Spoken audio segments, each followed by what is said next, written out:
part we can control is what's going on inside of us. And that we can control what we focus on. We can control the meaning. We can decide the meaning. We're the meaning makers, and we can decide what to do. And when we make those three decisions, we're in control of our life. And all the anxiety and bullshit tends to go away, especially if we're trying to do that to serve something more than ourselves. Not like you're so unselfish you're not going to succeed, because you can't serve something more than yourself and not benefit. Right? So it's not like you're sacrificing. The people that play that game, it's not a sacrifice. If you want freedom, if you value freedom, you can't possibly have it as long as you played the victim role. But then I got them to see that none of that makes you who you are. None of that controls where you are in your life. Have you ever had something happen in your life that was horrible? I mean, it was painful. You'd never want to go through it again in a million years. You wouldn't want anybody else to go through it that you care about.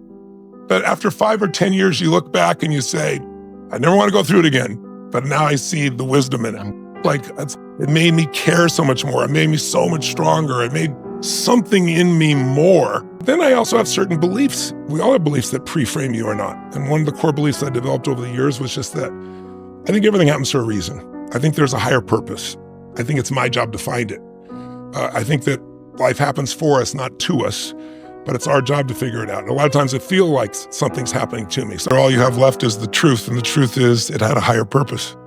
It was meant to be. Now, I don't believe like everything's meant to be. I think situations are meant to be, and then it's our job to choose how we're going to use them or be used by them, right? I think that's the difference. But I think there's nothing to forgive. I know there's nothing, people say this, but you have so much to forgive. F that and forgive. There's nothing to forgive. I mean, it's like if I get to a deeper truth, deeper spiritual truth, a soulful truth, it's all like soul contracts. So we're all here for something more than ourselves. And it's not until you realize that you stop the childhood thing of, I need to forgive people, or I need to, maybe you want to think about what you want other people you want them to forgive you for, or you can make an apology, because we all screw up. We all do stupid things. We all do things we're not proud of at different times. The secret is, do you do something about it, or do you just ruminate or beat yourself up or pretend it isn't there? One of my original mentors, Jim Rohn, used to have this phrase. He used to say, Tony, don't worry about it. If you give your all every day, your gifts will make room for you. And it's like having a knowingness that things are going to be fine. And then there's the next level, which is you start to know who you are, and you're not trying to prove it to yourself or other people. And it's just, you just want to help. You just want to do things. And so now it's the difference between what I would call push motivation and pull, right? Push is, I'm going to make this happen. And it takes tremendous willpower. And I know you have plenty of willpower. I do as well. But there's a limit to willpower. But there's no limit to pull. Pull is when there's something magnificent that you want to serve, something that you've got an obsession for, to create or to do or make happen. And that you don't lose that energy. You don't lose those components, and you're able to laugh and enjoy along the way, as opposed to, oh, my God, if I don't keep doing this. And I used to believe that too. It's like, I gotta be so intense every moment. I think it's important to realize wherever focus goes, energy flows. It's corny, but it's true, right? In fact, maybe an easier way of saying it is, we don't experience life. None of us do. We experience the life we focus on. So in any moment, what's wrong is always available. So is what's right.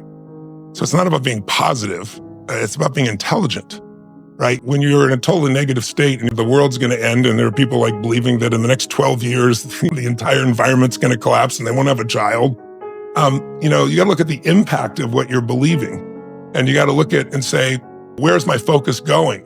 I can always be upset about something. I can always find something to be joyous or at least grateful for, which leads to joy.